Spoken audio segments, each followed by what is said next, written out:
If you're the purchasing manager at a manufacturing plant, you know having a trusted partner makes all the difference.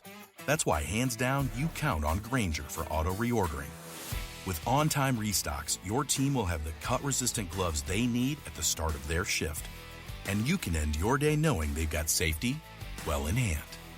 Call 1-800-GRAINGER, click Grainger.com, or just stop by. Grainger, for the ones who get it done.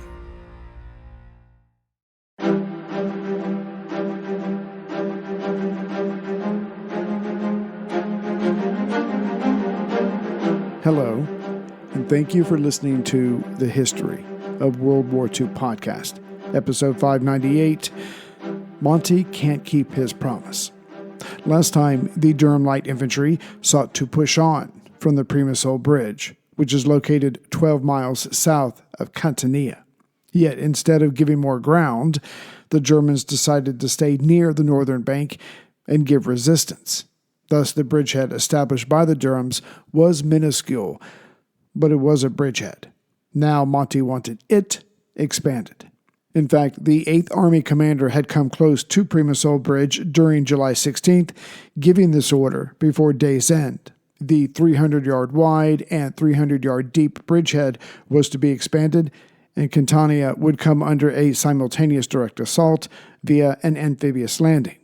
The attack plan now to expand the bridgehead would start out with the best part of the previous attack. Starting at 1 a.m., July 17th, with the 8th DLI holding the bridgehead, barely, the 6th and 9th DLI would cross the river to the west of the bridge. Then, turning right, they would make for Highway 114 and advance north, a battalion on each side of the road. They were to advance about 1,000 yards beyond the bridge, and this would put them past the sunken road. With that done, the Sherman tanks of the 3rd City of London Yeomanry would cross the bridge and try to keep the Germans on the run. Of course, all this would start out with a barrage of 6 artillery regiments, totaling about 159 guns. At 1 a.m., July 17th, the 2 battalions crossed the river. The artillery commenced, hopefully softening up the enemy. Then the 6th and 9th DLI positioned themselves astride Highway 114, and they advanced. Before too long, they were met by the machine guns of the enemy along the sunken road. But having 2 full battalions this time, the losses did not stop the advance. It wasn't long before the British were past this most dangerous spot, and now they, the Germans, were trapped. Not that those Germans tried to retreat. No, the vast majority of them stayed in place and did not stop resisting until they were gunned down, literally. Again, being on the attack, the British were able to focus superior numbers on only a section of the Axis defense. The numbers did the rest. By 7 a.m., the 1,000-yard goal was met. The Germans were at least subdued here, and the Shermans started to cross.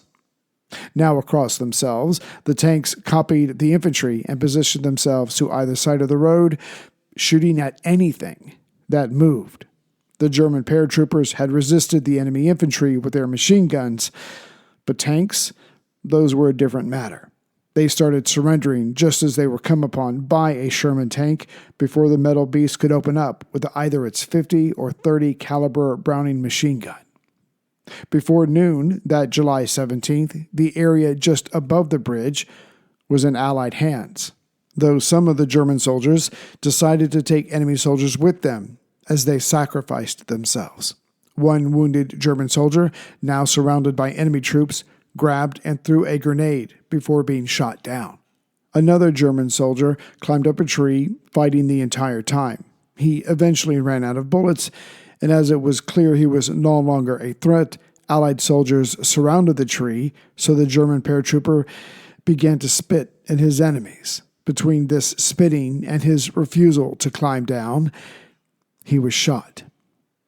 As the Durham Light Infantry had suffered 600 casualties, wounded, dead, and missing, they acknowledged the ferocity of the Germans. 5 weeks after this point, the London Times would write of this battle. They fought superbly. They were troops of the highest quality, experienced veterans of Crete and Russia, cool and skillful. Nazi zealots to a man and fanatically courageous. to fight against them was an education for any soldier. That's high praise indeed, but for all that praise, obviously, they had still been bested. So did that mean that the British soldiers fighting for freedom were just a little bit better? In times of war, a propaganda moment should never be missed. Again, the DLI had suffered some 600 casualties, while the Germans had suffered 300. Much of this had happened along the sunken road, where it formed the letter T with Highway 114, which headed north. And given the losses suffered here, later the Durham Brigade would place a memorial at the junction, which read, "This memorial has been erected to keep fresh the memory of the soldiers of the 151 Durham Infantry Brigade who gave their lives for their country and the cause of freedom during the Sicilian Campaign, 10 July-17 August 1943. Besides the loss of Allied lives, the problem with the fighting just north of the Primosole Bridge was that C&C Alexander had put all his eggs in Monty's basket, i.e., it was up to the 8th Army that was going to capture Messina and cut off the enemy's escape route. Now, that very thing looked to be in jeopardy. On July 16th, Alexander attempted to fix this by having both the 13th and 30th Corps shift to the East Coast to increase their numbers. Problem is, they had just run into the Germans' defensive line, the Hauptkampflinie, and most of the southern part of it was about 6 miles south of Catania. General Hans Valentin Hoob was now in overall command on Sicily. And though it would take a while for the Italians to pick up on this, as he well knew, a defensive line was a step before evacuation. Again, another thing the Italians were not being told. Either way, the one-armed Hans Valentin Hoob, general of the 4th Panzer Corps, was now in command and working closely with Kesselring, while trying not to disappoint Der Fuhrer. During the defense of Stalingrad and the eventual loss of General Paulus's 6th Army, who had been in the East, had flown to Hitler's headquarters to receive a reward, and while there, argued strenuously to allow Paulus to pull back. This request was ignored, and the 6th Army was no more. Thus Hoob knew he was on thin ice for being right when his leader had been wrong. Hoob now had his 14th Panzer Corps headquarters staff, the 1st Parachute Division, -1 regiment, and most of the 29th Panzer Grenadier Division and Luftwaffe flak batteries, which were now acting as his artillery. And just as Hoob wasn't telling the Italians everything, he did the same with Kesselring. The C&C South commander still talked of pushing at least the 8th Army back into the sea. Whereas Hoob could see the writing on the wall. They would form a defensive line, slow down the advance of the enemy, and make plans to abandon Sicily. Any other talk was fantasy. And readying for the next phase of the battle for Sicily, Hoob had one big advantage and one big disadvantage. Having observers on Mount Etna, there was nothing the 2 British Corps could do that the Germans could not see. However, while Hoob had enough forces to slow down or even perhaps stop the British from advancing north here, that was it. He certainly didn't have a sizable reserve force. His men on Catania either would win the day or they would not on their own. As things stood now, the German defensive line started in the north and basically did a lazy half-circle around Mount Etna. And along the bottom half of this half-circle line, say near Cantanuovo and Gerbini, Monty would attack with 3 separate forces. If he could not force his way directly to Catania, he would swing around to his left and hit it from the west. However, knowing Monty the way the Germans did, they were also working on a second defensive line. 15 miles behind the main line. The second one was called the Etna Line. And behind this, much closer to the island's northeast corner, would be a third defensive line. This should give General Hoob enough time to get his Germans, per Hitler's orders, off of Sicily. As for the Italians, that remained to be seen. Of course, the outermost line was mostly still on paper, but its most important segment, just below Catania, was the uppermost issue on everyone's mind. Monty wanted 13th Corps to hit it hard, but the Germans were already stationed here and were waiting. With each hour that Monty could not drive on Catania, the Germans anchored their line just south of the town. The Hermann Goering Division, for example, was stretched out from Ditano Station close to Enna, not Etna, due north of Gela and due west of Catania, for reference, and it went all the way to the east to the sea. This line was some 42 miles long, so assisting the Hermann Goering Division was parts of the 1st Parachute Division, the Livorno Division, the 76th Infantry Regiment from the Napoli Division. And moving into position to be opposite of these forces was the 13th Corps and the 51st Division from 30th Corps.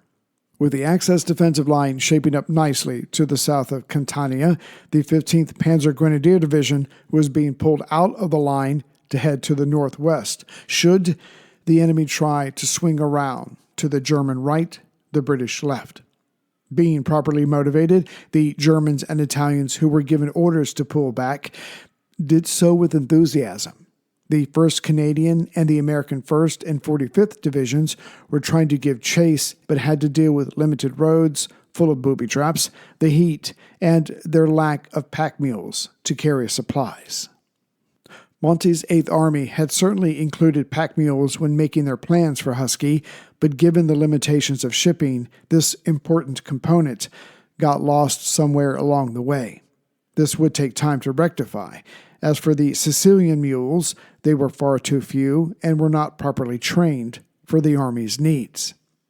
Moving from asses to feeling like an ass, CNC Alexander was beginning to realize that since he put all of his eggs in Monty's basket and the latter wasn't getting the job done, this battle for Sicily was going to be dragged out to the enemy's advantage. On July 12th, Monty informed Alexander that Catania would be under his control in 2 days. That did not happen. Then Monty switched his victory date to July 16th. That also did not happen. It was then the CNC realized if he had not taken the highway from the U.S. 45th Division, they could have driven north sooner and cut off many Axis forces from retreating to the east, which is partly why Monty now was dealing with such a strong defense in front of him. At first, Monty's plan was to have the 13th Corps head for Catania, while the 30th Corps headed towards Enna, again about 45 miles inland due west of Catania. This basically meant that these two large formations would be pulling away from each other with each step, and it was not working out. So Alexander had the 51st Highland Division get on the left flank of 30th Corps, making for Catania, to see if that would help break up the German line. It did not. By the time they got into place, the Germans had already firmed up their line. So it was time to change the plan. On July 18th, Montgomery would use the 50th Division to hold down the enemy at the Primosol Bridge, while the 5th Division would flank out about 3.5 miles left or to the west. Their goal was to reach Mr. Bianco, a smaller town that touched Catania's northwest corner. This meant that they would have to cross 2 rivers, but hopefully that would not be an impediment. During the night of July 18th, 19th, 13th Brigade made it across the Cemento River and established a bridgehead. 24 hours later, the 15th Brigade followed up along and used the bridgehead to launch their attack, starting at 1:30 a.m., July 20th. But this amounted to little, as their artillery support was foobarred from the get-go. It was tried again by the British, but the Germans, lying along a road with their machine guns in place, could not be moved. Meanwhile, to the west of this fighting, 11 miles west to be exact, Monty had the 51st Highland Division attack. Their goal, even more ambitious, was the town of Paterno, northwest of Mr. Bianco, which again is northwest of Catania. And Monty wanted those troops in Paterno by July 20th. However, try as they might, the resistance to their advancement was too strong and coordinated. The Gordon Highlanders could only reach Cefaro, some 15 miles due west of Catania to be sure, but they certainly weren't going any further north or east. The swinging around attack was not working. General Douglas Willoughby of the 51st Highlanders would attack on his right flank, just east of the recently failed attack on Cefaro. Now, the attack would come through Gherbini with a battalion, a squadron of tanks from 46th Royal Tank Regiment, and 3 artillery regiments. Though they gained some ground at first through hard fighting, the Germans would counterattack and retake what they had lost. By the time this fighting was over with, near Gherbini on July 21st, Wimberley had lost at least 18 officers, 160 men, 8 Shermans, and the tank's squadron commander. And while this failed attack was going on, 8 miles northwest of Cefaro, the town of Cantanuovo was also to be captured by men of the 30th Corps. Here, it would be the 7th Battalion Royal Marines, but first they had to get off the beach along the southeastern coast. And not having enough transports, the 7th had to hitch rides as individuals. They were to form up later 60 miles inland.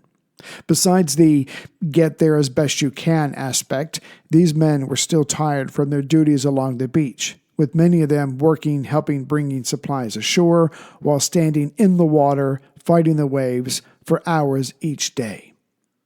The reason Cantanuovo was to be the 7th Royal Marines target was because, as the 2 wings of the 30th Corps moved north and away from each other, a gap was being created by this near the town of Cantanuovo. The last thing any Allied soldier wanted to see was panzers pouring through that gap, wrecking everyone's plans. But before Cantanuovo could be reached, the 7th Royal Marines were to set up a roadblock, and they would be relieved, which would allow them to travel further north and cross the Detano River, setting up a bridgehead. As the 7th Battalion Royal Marines moved out, they were supported by a troop of Sherman tanks, 2 batteries of 6-pounder anti-tank guns, a medium machine gun platoon, and a battery of 3.7-inch howitzers. At 2 p.m., July 19th, 2 of the Marines' companies reached the rendezvous point first, so started making hot food for those still coming in. Still, as it was best to move fast, so after hearing that the first part of their trip should be safe from the enemy, 1 Marine company headed out, in vehicles, with an anti-tank gun in tow. They would be the ones to set up the roadblock at Linoretto, checking off one of their objectives before occupying the town and filling the gap. The roadblock went up relatively easily. Meanwhile, the remainder of the battalion conducted a night march and managed to set up their bridgehead over the Detano River. So far, so good. The bridgehead had been set up like this. At 8 p.m., still July 19th, 2 companies moved close to a spot just south of the river after having gone through the base of where 2 mountains met. Having secured a path to the river, a 3rd company rushed past these 2 companies and crossed the river. Sure enough, their reconnaissance had been correct. No enemies were on the southern side of the river, but movement had been spotted on the northern bank. Moving beyond the river a little bit, the structures around a small railway station turned out to house several Italian units. They spotted the British, who then charged at them with their bayonets fixed, taking prisoners or eliminating enemy soldiers, whichever was required. By then, one of the other companies that was holding the mountain pass open crossed the river and moved to the right of this 1st Marine Company. They too moved forward enough to engage the enemy and also took prisoners. This allowed the 3rd Marine Company to cross over and add to the bridgehead. By 5 a.m., the Marines had 100 Italian and 50 German prisoners. Again, things were going well, which is normally the time when things change. The artillery support of these Marines could not get through the base pass between the 2 mountains, and even before reaching this pass, a Bren carrier and another vehicle carrying 6-pounder guns went over the edge of a narrow road down into a ravine. Thus, the Marines only had a few anti-tank guns, and they were still on the southern side of the river. And it got worse. Not only was the ground the Marines were on too hard to dig into, but there were two heights beyond the Marines' bridgehead, and the second one, Fico de India, was in a perfect spot to drop harassment fire on the British should the enemy have anything up there, which was clearly the case as fire of all kinds started coming down on the Marines, who had to hide in the buildings of the train station or along the northern riverbank. Worse, fire from larger Axis guns out of range of anything the Marines had was firing on them as well. But things started looking better for the British when some of their anti-tank guns on the south side took out one of the German 88s. Of course, this allowed a group of Neberwerfers, multi-barreled mortars, to focus on the British guns, taking them out. Next, the British brought forward their 3.7-inch howitzers, but these were soon taken out as well. What the British bridgehead really needed was tank support, but the Shermans could not get through where those two mountains met to the south, despite the engineers trying to widen and clear a path. By 11 a.m., it was clear the bridgehead would have to be given up or it would be overrun. Yet even here, retreat was difficult, given all the German weapons bearing down on them. By day's end, though, the British had retreated to a point 200 yards south of the Detano River. Now, this failed attempt to cross the river by the Royal Marines had been called Operation Leopard. The two other crossings east of this were dubbed Lion and Jaguar, but they fared no better. Operation Lion, being carried out by the Highland Division, had reached the edge of Gerbini airfield, but soon panzers were driving them back. Monty had seen enough. The attacks were called off. Clearly, the men needed rest, and what they faced was simply too powerful. Monty went to Wilbur Lee's headquarters on July 21st. There he told him to call off the Highland Division and the 13th Corps. No, the 78th Infantry Division would be called in from North Africa, and they, with the 1st Canadian Infantry Division, would launch a fresh attack. As for the 8th Army trying to push north to Catania, that was ordered to stand down as well. In fact, Monty ordered them to go over to the defensive. Meanwhile, just west of all of this fighting, the 1st Canadian and elements of the U.S. 7th Division were racing north for the town of Enna. The Canadians had use of the better road, but stronger interference before them. Not wanting to lose this race to the Americans, Major General Guy Simons, commander of the 1st Canadian Division, decided to send 4 men and a mule on ahead. Soon they saw trucks and jeeps in front of them carrying infantry. They supposed they were German reinforcements. But when the Canadians got a better view of them, it was clear. Ahead of them were American vehicles and GIs. Those Americans ahead of the Canadians stopped after seeing something behind them, and the strange sight of one Canadian corporal on a mule, followed by 3 men, surprised them. Still, the Americans stopped and gave their allies a ride into the town of Enna, obviously having been there first. But when they reached the town, the Canadian corporal jumped down from the jeep, ran to the city center, and proclaimed the town under Canadian control. The GIs who heard this were not happy. It looked like U.S.-Canadian relations were about to go the way of U.S.-British relations.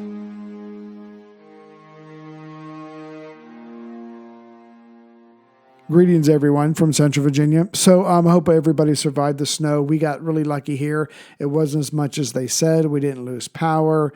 We had trouble with our water freezing, but other than that, it looks like we're going to be fine. So I hope everybody equally got through this okay. As far as I don't have any new members this time, but I would like to thank one person for donating, Jacqueline Kapora. She listens to the show, and she says she lets her 11-year-old son listen to the show as well because he likes history. And now I'm like, okay, Jacqueline, I will make sure I keep it clean from now on. War is war. You have to cover things, especially when there's quotes with inappropriate language. But I promise to do my best to make this worthy of an 11-year-old. So thank you very much for the donation, and I will see you guys later this week with the next episode because Monty is good and stuck, and now something's going to have to give. Take care, everyone.